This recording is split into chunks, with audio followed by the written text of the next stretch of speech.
नमस्कार, जय हिंद दोस्तों। आशा करता हूं कि आप सभी स्वस्थ होंगे, खुश होंगे और अपनी तैयारी को निरंतर लगातार आगे कार्यरत कर रहे होंगे, बढ़ा रहे होंगे। एसएससी जीडी की नई वैकेंसी है नए साल में। युवाओं को नए जोश के साथ में, नए उत्साह के साथ में अपने एग्जाम को देना है और उसके बाद में अपनी सफलता को सुनिश्चित करना है। दोस्तों, अब केवल और केवल रिवीजन का समय बचा है। मात्र 7-8 दिन बचे हुए हैं। यहाँ से एग्जाम शुरू हो जाएगा 10 जनवरी से और एसएससी के लिए केवल आप रिवीजन कीजिएगा। 20 क्वेश्चन की एक टेस्ट सीरीज लेकर मैं आप लोगों के बीच में आया हूँ और आप लोग केवल देखिएगा, अपने दोस्तों से शेयर कीजिएगा ताकि पता चले कि कितने क्वेश्चन किसके सही हैं और मैसेज करके मुझे बताइएगा।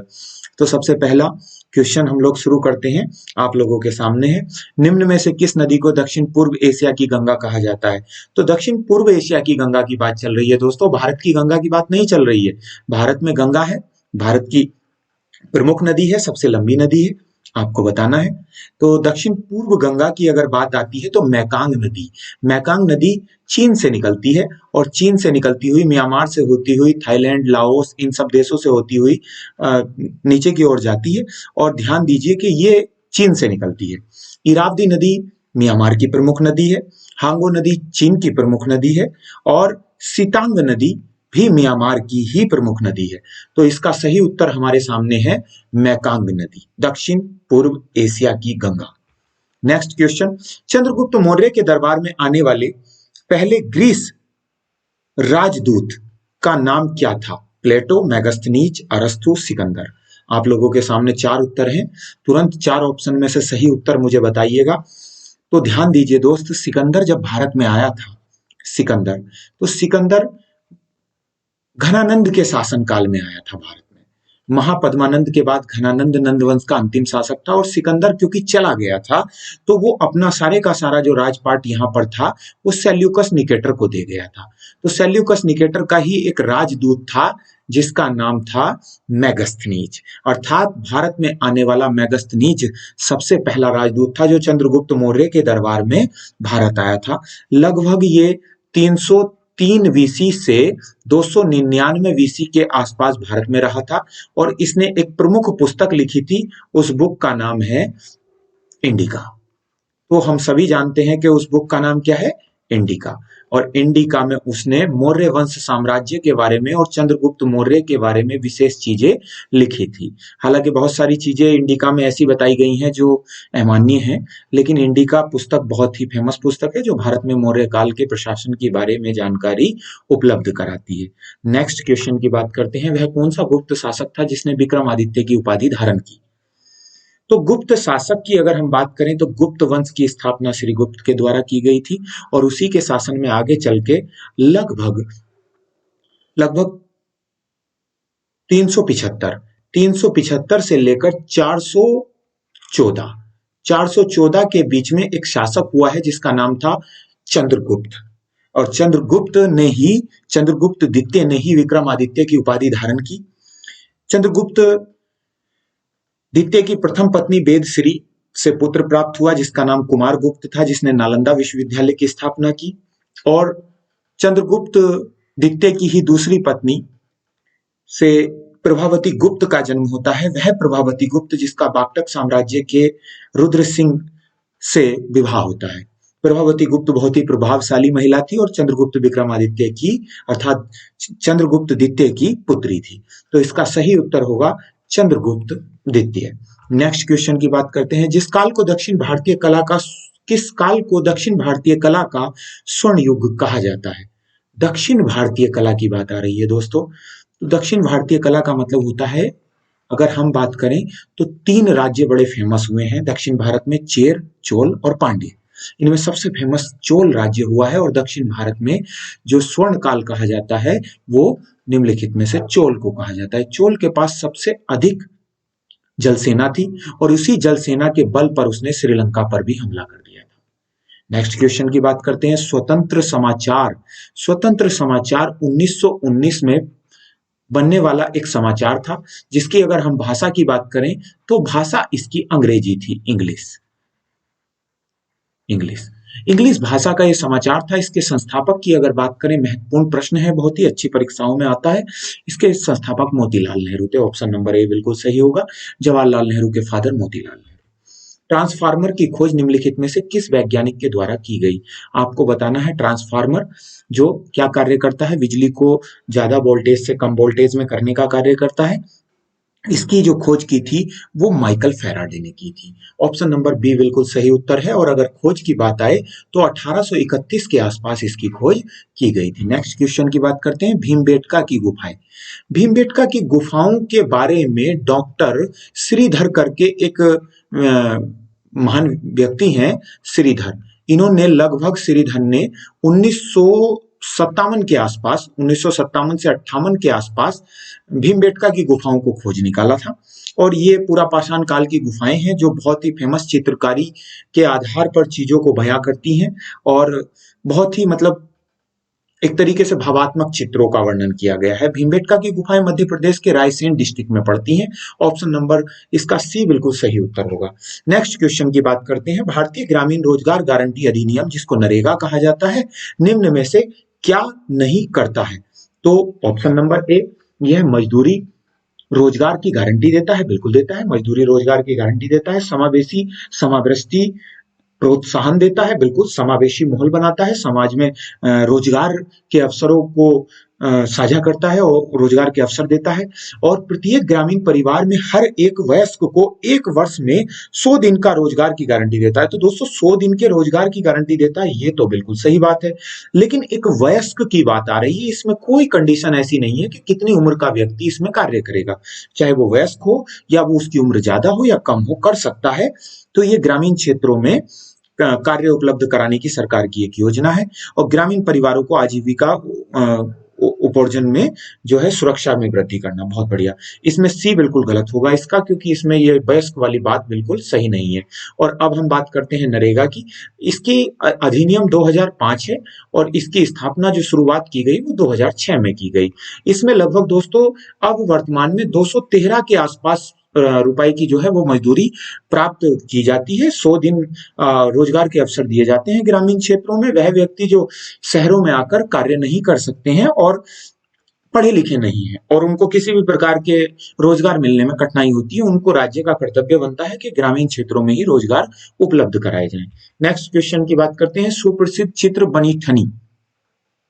बनी ठनी किस शैली की है? तो बनी ठनी चित्र शैली जो है वो राजस्थान की बड़ी प्रमुख शैली है और इसको राजस्थान या भारत की मोनालिसा भी कहा जाता है। लियोनार्डो दा विंसी ने जो बनाई थी मोनालिसा की पेंटिंग, वो भी कहा जाता है भारत की। तो ये दोस्तों किशनगढ़ शैली से संबंधित है और सावंत सिंह करके एक राजा हुए हैं किशनगढ़ के, उनकी प्रेम कहानियों से संबंधित ये चित्रकारी बनाई गई है। आगे बात करते हैं नेक्स्ट, शिव की दक्षिणा मूर्ति प्रतिमा उन्हें किस रूप में प्रदर्शित करती है?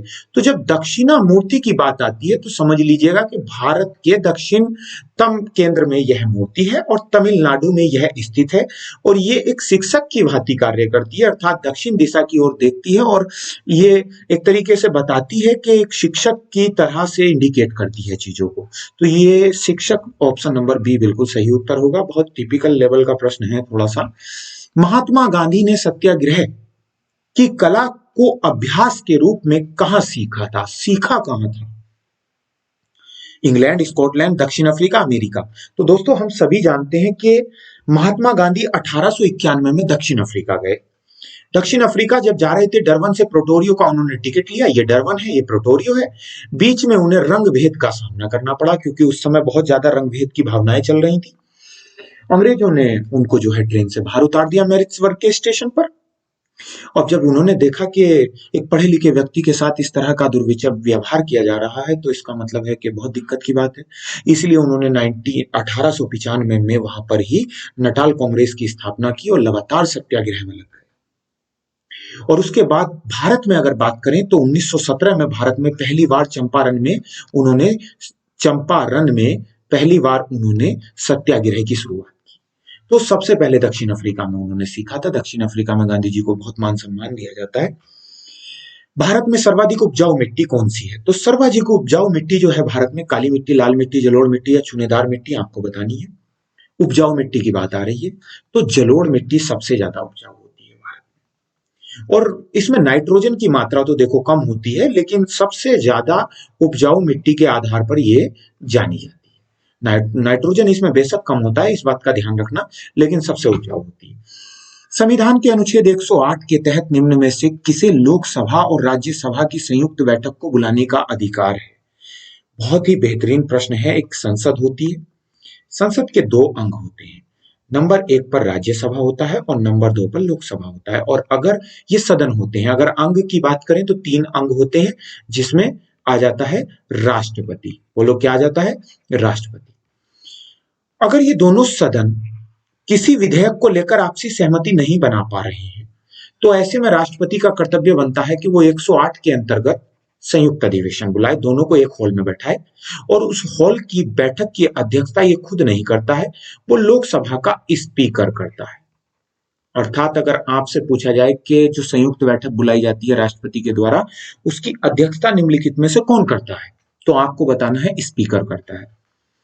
और दोनों को बैठा दिया जाता है और ये राष्ट्रपति को ही पावर होती है जो बुला सकता है। लेकिन सबसे महत्वपूर्ण प्रश्न है मेरे दोस्तों कि अब तक कितनी बार संयुक्त अधिवेशन भारतीय संविधान के इतिहास में बुलाया गया है?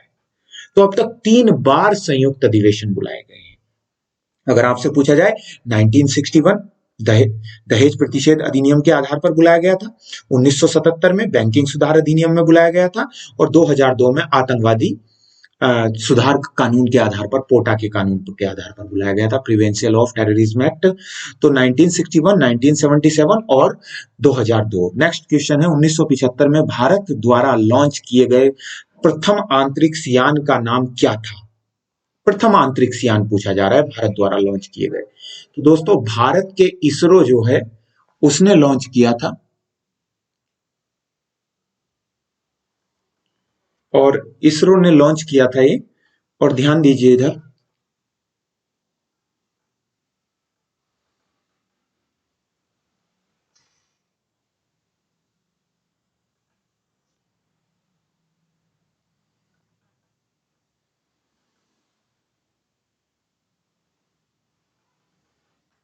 ठीक है। तो इसरो के द्वारा लॉन्च किया गया था, आर्यभट्ट लॉन्च किया गया था, ध्यान दीजिए। अब 15 नंबर का क्वेश्चन है, प्रधानमंत्री आवास योजना की समय अवधि निम्नलिखित में से कितनी है? तो समय अवधि बतानी है दोस्तों, कितनी है आप लोगों को?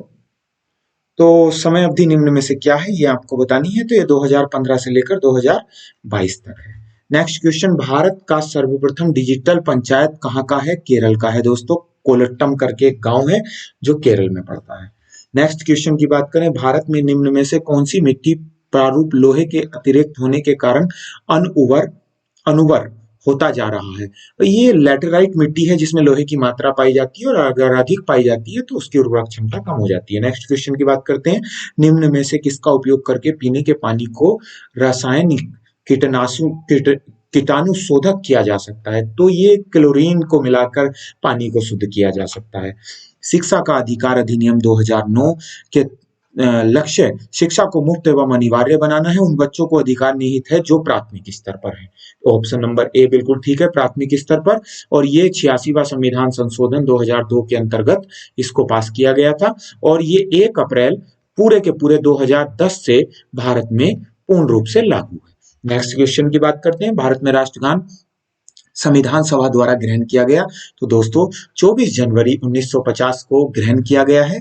बिल्कुल सही उत्तर है। कमेंट बॉक्स में लिखकर आप मुझे बताएंगे कितने क्वेश्चन आप लोगों के सही हैं, और मैं ऐसा ही टेस्ट आप लोगों को प्रतिदिन उपलब्ध कराऊंगा। आप लोग एक तरीके से जुड़ जाइए ताकि आप लोगों का टेस्ट डेली हो जाए और आपको पता चल जाए कितने क्वेश्चन आपके सही हैं।